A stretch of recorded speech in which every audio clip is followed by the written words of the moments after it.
Me wana mi boka bodo ojle ogbesusu gege wenu. To kan heji mina tindo droje gbonjo mi on Kristi Jesu tondali nando no la wendagbe podo nando ma homenjrado ho. Mina sono ma nupikplon gbon owewe dali kele dide asisa ogbesusu gege Kristi ton drodo.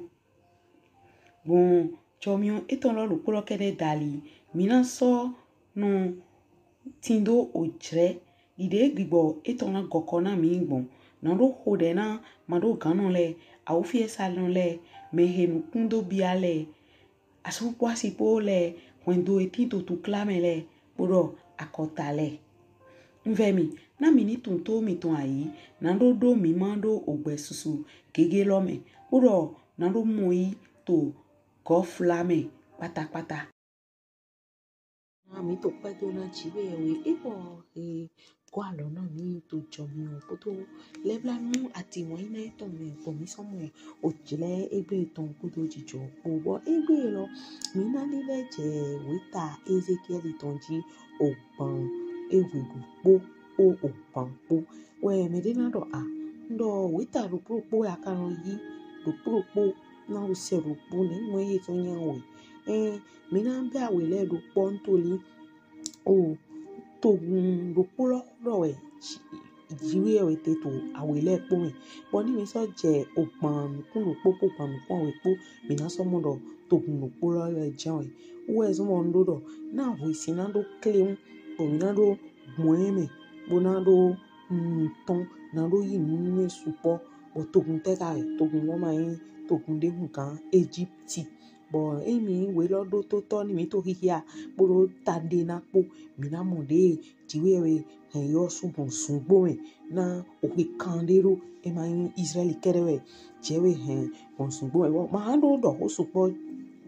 ta bio tade na lo me mi go mi ni leje hihia o we ta gbon ewe mi kun lo po tolo odo opan tolo poji hihia do le to o pe awoto me to o sun awoto me to azan we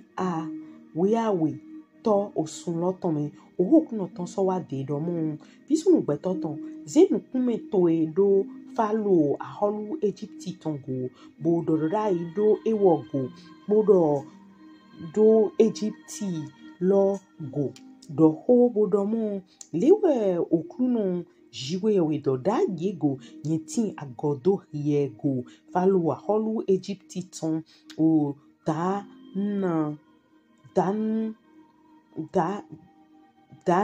dan wano da ho he mwanyi to bla oto eton le ton me he ko domo she titiwe oto she bodo nyinko basi na de bodo nyin nanyi omle le do alaka to eleme nyimbona so we vi oto to le ton nando tedo ofio to elego nando tedo oflo to elego nye bona so ye heji wa son bla oto to ele ton me po we vi oto to ele ton le po he tedo oflo to elego nye na so jo he dai zize dlan bio zumbo lome he po we vi oto to ele ton po le po he na jai do nkume odangbo lotonchi he mananyi he wa pli dopo kavi be pli gba nyinko jowe na ndudu hlan gbekanlin ayigba ton le podo hlan oho olonton le to menu Egypt ton le po bona so nuedo niwe okruno na ye ko yin opo fan ton de hlan okwe Israeli ton wutu wenuna yeyi alo ye ya lodo hen ogoe hiegba boso tlen abo ye ton le bodo wenwena yede do hie ji hiegba boso hen adaja ye ton le po na do to mihwa ene utu lewe okruno jiwe ewe do da yego nyena hen ohide wa ochiwe bona so san gbeto po gbekanlin po se son hiyeme ayigba Egypti ton bona so yin ojefo de po o ogbe de po yebo na so nwendo nyiwe okruno na ewu oko do eutu do shiwe otolo podo nye webasi ene utu da yego yenti agodo hiego podo do ototoe lego podo nye na so hen ayigba Egypti ton zun ogbogbe pátápátá de po ojevo po son magdoli me je siene me iro podo je agboji Etiopiton afo beto de ton managbon eme wayi mu eme mananyi nino okwe kande podo nyena so hen ayigba Egypti ton zun ojevo de to blabla otole ton me hiena nyi ojevo lo podo to da ho eton le to da ho he ye hen gbogbele shensen nanyi ojevo de okwe kande podo nyena so vunvun Egypti nu le to akota le shensen bona so kija ye pe otole me na lewe okruno shiwe ewe do to opodo okwe kande lo ton we nyena be Egypti le pli son akotale me fi dali ye ko vunvun ye hala ye bona so vo memenglo Egypti ton hen wa bona so hen ye na do lego bio ayigba patlosi ton me bio ayigba ojoten ye ton me ye bona so tin fini aholu ofoto de ebona to tin fini aholu ofoto de enanyi aholu ofoto peti ton le mu emana so ze ededaga to akota le ji gbedeba bodo nye na so hen ye hwe bo ye na so dugan to akota le ta gbedeba bo yen ma so dugan to akota le ta gbedeba bodo emana so yin tudonu okwe Israeli ton gbedeba ihe o nyawa wa je ofin me wenena ye le nando kun ye godo ye bona so nwendo nyiwe okruno shiwe yewe eso ajo to okwe ko aton nukun awe tome to osun titan me to azan titan osun loton me okruno ton so wa de domo isunu gbeto ton Nebukadnezari aholu Babiloni ton hen àwọn fun to eton le na do sin osinsin da hode do tilego o tale po we ye hen zun pipa abole po we ye so hen kikun kan sho we ewo ma tinto asun kwede kavi àwọn fun to eton le son tile me na osinsin ewo ko sen do ego ene utu lewe okuno shiwe yewe do ta yego nyena jo ayigba Egypti ton hlan Nebukadnezari aholu Babiloni ton ewo bona so bo ogego eton yi bo so be oglanu eton le bo so le amanu eton le ebona so yin asunkwe na àwọn fun to eton le yin ko na ayigba Egypti ton ewo na tuklaje eton ewo do son na ye wa son na mi wutu we okruno shiwe wedo to azane me we nyena he azon de nando tonkun chegbonu ran okwe Israeli ton ye bona so na kike onu ton de ye to blabla ye ton me ye bona so nwendo nyewe okruno otagbanto ohokun ton so wo wa de domu bisunu gbeto ton do rai domu lewe okruno shiwe we do mi do okru hu ti don chena azanlo na azanlo tin sepo yero azan okruno ton lo tin sepo azan aslo le ton ena so ni ojle okosile ton ohi de na so wa Egypti ji poro akpo na tin to kushime wenuna alanto shio le na jai to Egypti me bo ye na so be ogege eton le yi bo donu bo dodonu eton le na so yin gbigbali ayi kushi popo tipo poludi po gbeto ofluso le po kubi po ovi ayigba alenu loton le po na jai po ye po gbon ohilo tali lewe okruno dro yega he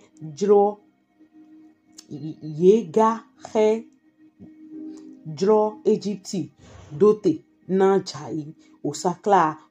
etonton na so wa odo son magdoli menje siene me we yena jai to emegbon ohilo tali we okruno shiwe wedo ye bona so ni ojevo to blabla oto eyin ojevo le ton me odo to da ho eton le we na so ti to blabla to da ho eyin ogbogbe le ton me ye bona so nwendo ni okruno kwenuena ni kozemion de do Egypti me bo ye so gba a logoto eton lepo to azan nemewe medagun le na chegbonu ison nukon she to ohuleme na do Ethiopianu manina wu vivino le savo akpo na so tin to yeji to fine ji to azan Egypti ton me na pon eja lewe okruno jiwe wedo nye na ogege Egypti ton ga na do bodo bon alo Nebukadnezari aholu Babyloni ton tali ewo po ome eton le po ekpo nusisi akotare ton we yena wa home na do va ayigba lo yena so don ohi yeton le do Egypti ji bo so yi ayi alantoshio le do go ayigba lo bodo yena so oto le hu bona so sa ayigba lo do alo omenya kan le tome nyimbo na so ayigba lo zun ojevo bo ogigo eton po gbon alo chono le ton tali ni okruno kodoe lewe okruno jiwe wedo ni na so va vodun lega ni bona so onu ovoton le na do bodo son no fime ahovide mana so tin fine son ayigba Egypti tome pereba ni na so patlo season ojevo bona so ze mion de do so anime bona so wedidale so to nome nye na so ton home wulu she do sini ji ufi gangan Egypti ton nyimbo na so san o kego no ton se nyina so zemion de do Egypti me sini na tin to akpoda home na to akpoda home no na sin bigba no fi bona so tindo menglato le to azan le pogbe yo posun aveni ton le po pi be city ton le po na cha igbon ohilo tali to da ho hele na so yibio memenglome to te ha fenesi ga okle na yin sindo wenwena nyena gba ogle ponu Egypti ton le to fine o sakla honhon etonton bona so gbodo to ewo me na ewo ton aslode na so shinwe finyonu eton le bona so yi bio memenglome lewe nye na he wedida le she do to Egypti ne yebo na so nwendo niwe okrunu ebo so wa jo to okwe wiro poto me to osun titan me to azan shian we to osun loton me we ohokunu ton wa de domo isunu gbeto ton nye nko awa falao nko wen awa falao aholu Egypti tonton bo point e ma koyin bibla na do zan abo ason hengbo ton le ne na do yi atinde do na do ble na eni do yi sisien na do hen ohilo ene utule okrunu shiwe ewe do da yego nyenti agodo falo aholu Egypti tongo bo na nye awa na wen awa eton le chichien le lo poro ene he yewun nyembo na so hen ohilo na do fie ton son alo eton me nyembo na so vunvun Egypti lo to akotale shenshen bona so kija yegbon o to le me poro nyina so na honhon awa holu Babyloni tonton le bo so yi ohishedo alo eton me shigba nyina hen awa falo ton le ewo bona so yi azon nyun dawe alanto he po kudonu de to le do wezanu to we na zon to nukon ewo ton poro nyina so jro awa aholu Babyloni tonton le dote awa falo ton na so yin fi fleja yi yebo na so nwendo niwe okruno kwenwena nyena yi ohishe do alo aholu Babyloni ton me ewo bona so dlen ton do aigba Egypti ton ji nyembo na so funfun Egypti le to akota le shenshen bo so kija egbon o to le me ye bona so nwendo nyewe okluno ni she bo mi hia oweta fofu awe bo etewe mi singan de tonson weta fofu awe ni lo le me we mina juro oweta awe lo le do ogbogbe ati ojefo Egypti ton na kwekande ogbogbe ati ojefo Egypti ton na kwekande we medina do Ni vetro Israeli kere wekmo sungbo me na kwe kande ngbo yin o hode o mi no se do romlo chiwe we ma ho nu kunta kuna mede ngbo e ma ho nu kunta kuna mede o yise no e wo pache to me popo ji bo ni mi to nu kon yi mi na mo nu ezonbo o gbogbe po je fo ni po do wa je yeji bo kele dide ngo do roto bibe wenu do o weta vovo ene eyin ogbon ewedo poto ogbon to ogbon kun opo gbon we u edo horo eyin ogbogbe Egypt ton loji bo ni mi na pon apati tanji lo mi gan yiro do mu lo o kwe dida falo ton podo o fojado Egypt ton lo po bo me de na ro ado gbogbe podo vo je po bo yin na so ajrado we ti we me de we mokodo fifo na kodo fifo loton we bibe po fifo lo po we yi wa eton le me ekonu yi ba idomu mi na flin to nu mi ma sun po me mi na mo ndele tin bo ho de na yigbon to nu kan lo me eko hen wa chiche me bo kono dorote bo to apa ene loji mi na mo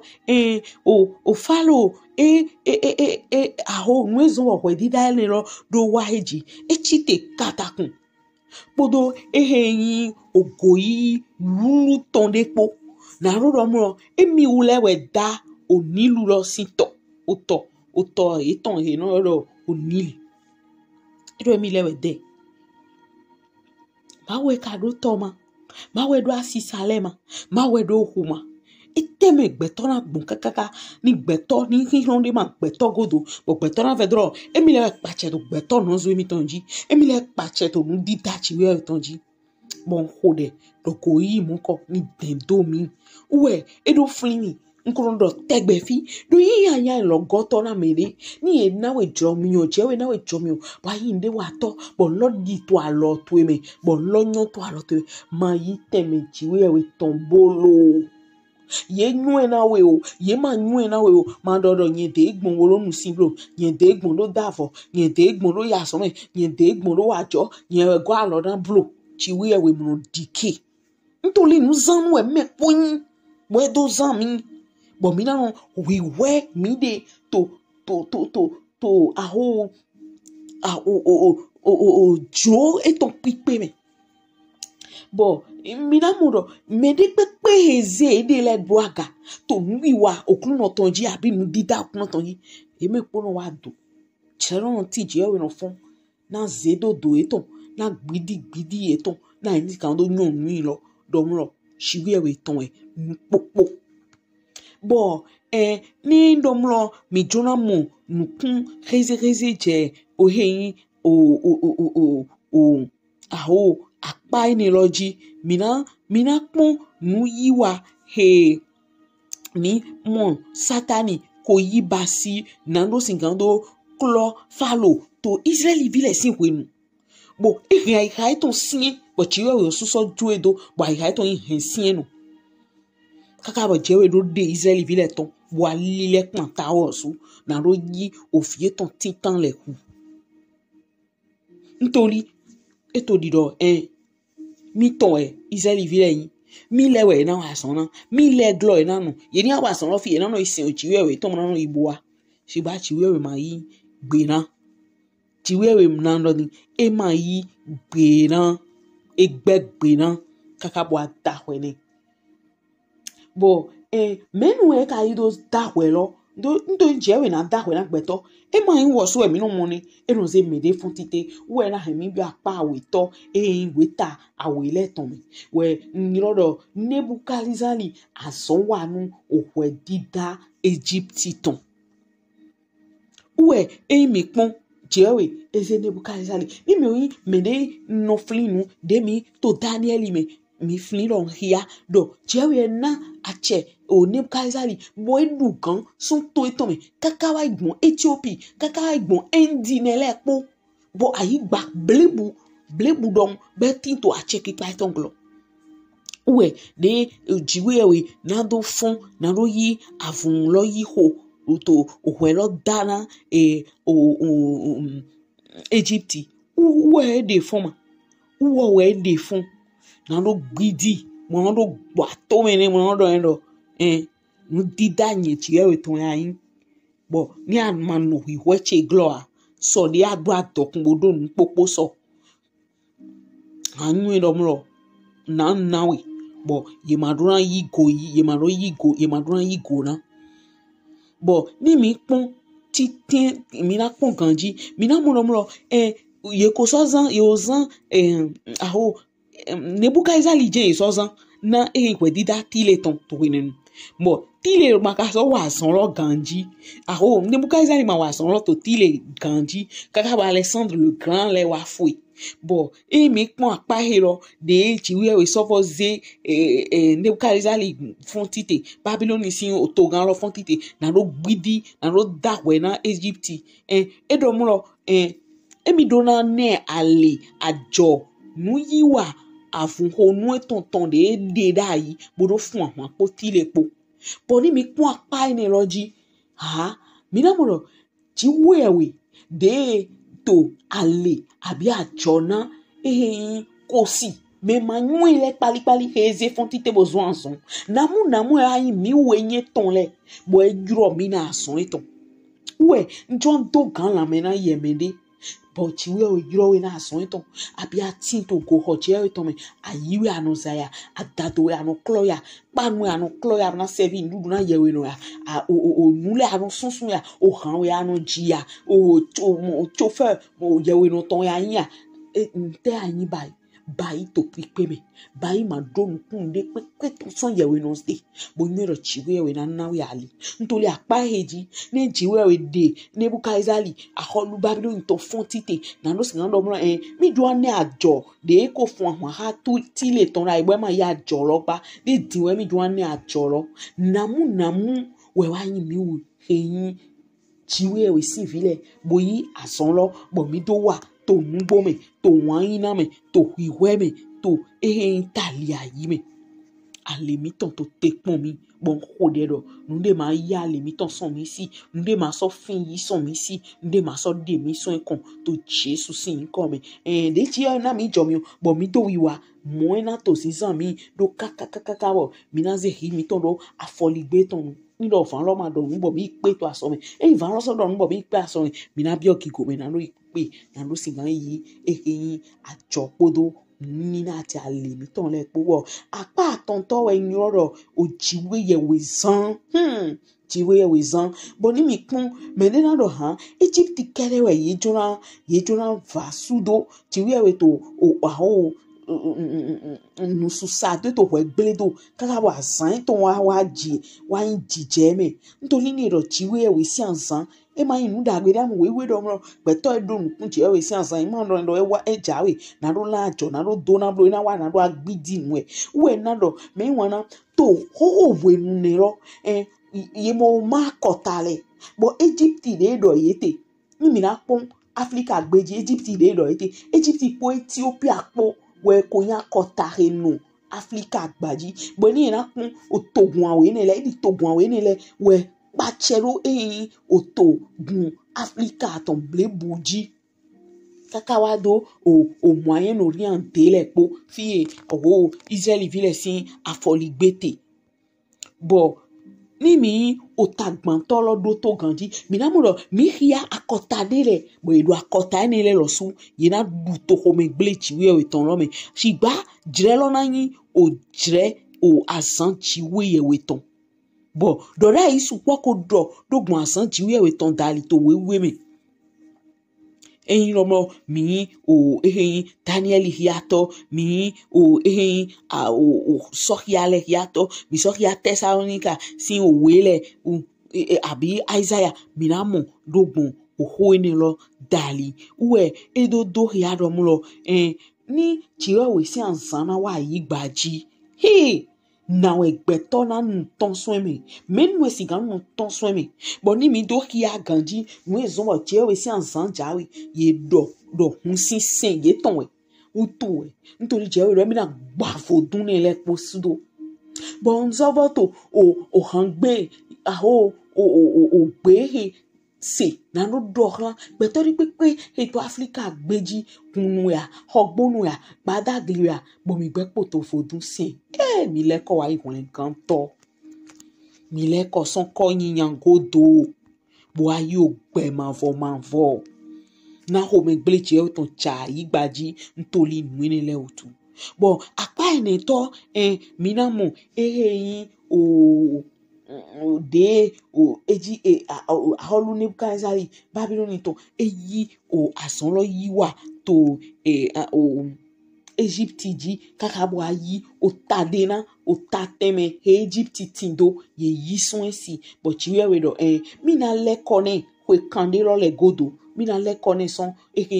o we dida lo me ati son kan mo gbenu lo me shigba e ma so je ki gome dida iba Nebukadnezari ujena to sin o Babyloni to na so yaga nkan to eton bo wo ma so nyon ki gode ba atavo Babyloni to we mina mulo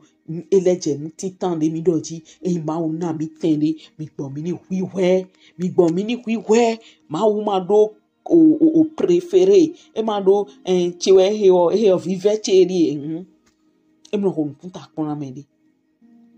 bo ma so ilu kan lo mo ma hole abato Jesus si nkome mi mo to o weta bo wa we lo le mi we o gbogbe po jevo Egypt tun po na we kanle bo ma holu punta kunle o wo kan yan akotare ma bo azan buru pon nu Israeli ka wa de Israel ton so yin aso ada we na wosu ntori ezede do aka to nkan to do tolo ni lo mi ton we o we vi lo le yin gbeto ti to lo mi le mi ton mi e pa chero eji o chechi we ton be bo egbede gbeto supo to agunme to wendo me o tin gbe tin bo to gbe mo ko do nbi o leblan na ye papa wa leblan wa mi ai ha mi ton son zeda gan konko si to Jesus si nkomi zeda ga to agunme to o togunme ntoli mi pon ni e ma yin o togun to ada we na ho o akota le me ya bio e be idomro gbeto ni pe ma budodo o ho ri pe ma wulado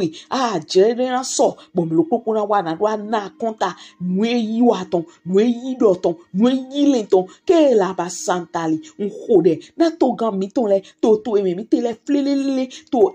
elo pafi Africa gbedi America Asia Oceania ko la ba sakatala mana kapatali dike to gan le yeni iwe do wa zon